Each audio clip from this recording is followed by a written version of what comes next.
He's got a new team at Hidalgo County. Former judge and our current district attorney, Ricardo Rodriguez, joining us on 710 KURV. Judge, welcome to the show. Thank you. I can't call you judge anymore, so I just...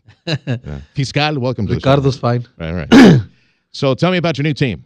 Well, these are prosecutors that were already at the office starting in January, but what we've done is we've reorganized and restructured the prosecutors, and I think the only new one that's come on board was Michael Garza, who's been named co-chief of the grand jury and intake division. But Kino Flores had been there since January. Kino Flores, Kino Flores Jr. Kino Flores Jr. Great kid, doing a good job.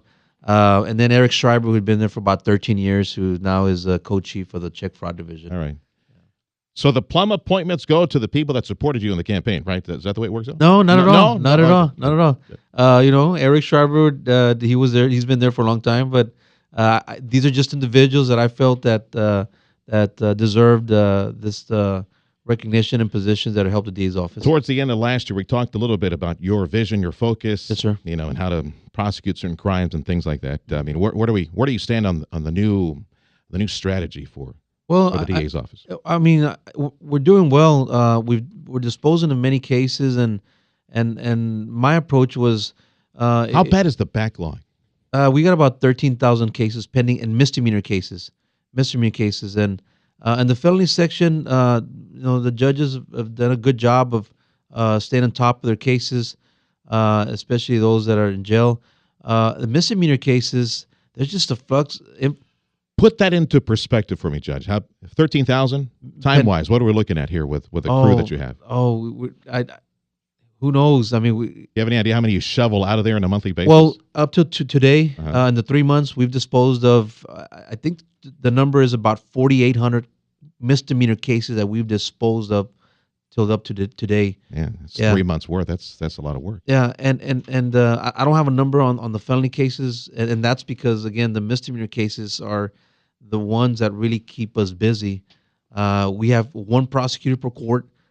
One prosecutor that handles over 80 cases per day in their court. So, we're trying to be more effective and efficient. Is that the goal of the expansion? These new guys, do they have specialty areas that can help then reduce this backlog? And that's what's going on. That's why we've been able to dispose of so many cases. With the restructuring now, we have the new chief assistants who are doing their part and making sure that they're overseeing the other prosecutors and making sure that we're moving and disposing of these cases as quick as we can. District Attorney Ricardo Rodriguez for Hidalgo County joining us on 710 KURV. Do we need another court in Hidalgo County? Yes, we do need another court, but we have to be cautious about how we're going to pay for that court. Why? Because we foot the bill at the county? I mean, obviously that's how the residents feel. That somehow, some way, we're going to fork the bill, but I think if we're smart about it and we really educate the people that how it's going to be paid for, other than hopefully not raising taxes. Adding another floor to the new courthouse. Yeah, they're cutting back floors, I hear. Yeah. I can tell you, Sergio, that I've been practicing now for about 13, 14 years, and I've been in that courthouse day in, day out.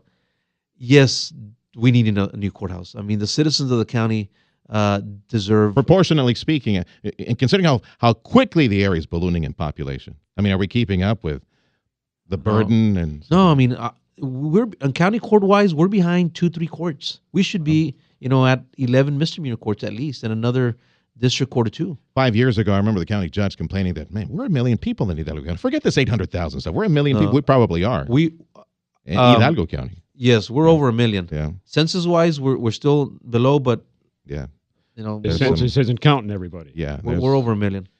Cameron County's got this new fancy schmancy no refusal policy. That would have been coming really handy, the last time a local cop pulled over an appellate court judge and had a nice video of, her not being able to stand up. So what do you say, Ricky? Can you get a no refusal policy for Hidalgo County?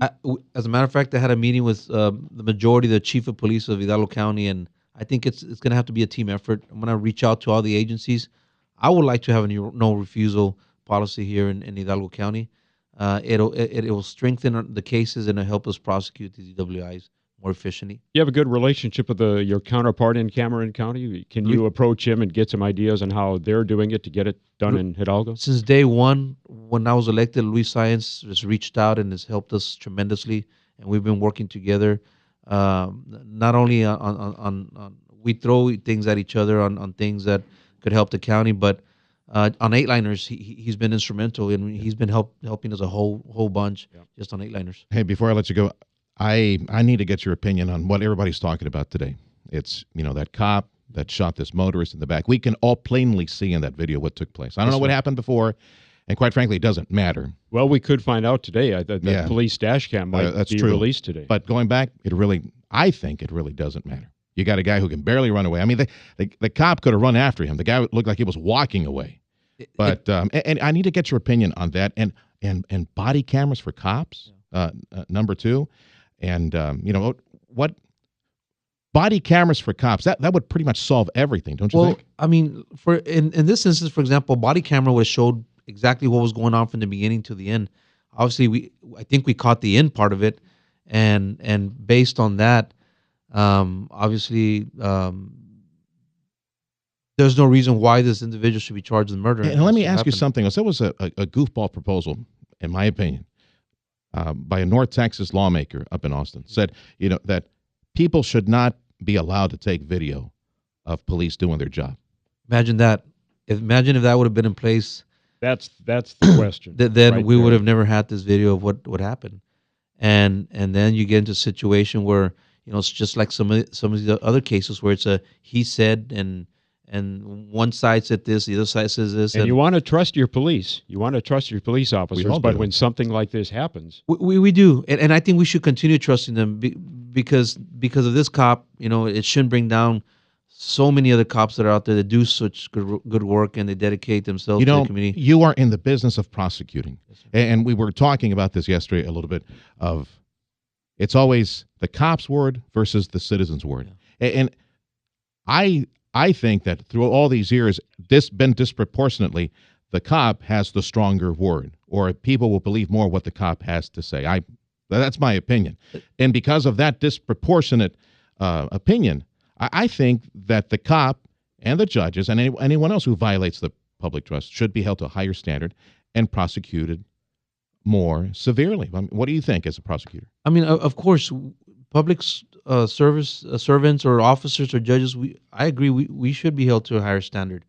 And in this instance, I don't think it's on the law enforcement side. I don't think it's so much about the physical abilities now. Now we have to look at the mental abilities. I mean, can a cop mentally be able to hold the job and not do something like just happened in South Carolina? And that part maybe needs to be emphasized more in the training aspect. Yes, sir. All right. Judge, thanks for stopping by. No problem. It is our district attorney for Hidalgo County, Ricardo Rodriguez, joining us on 710 KURV. Thank you.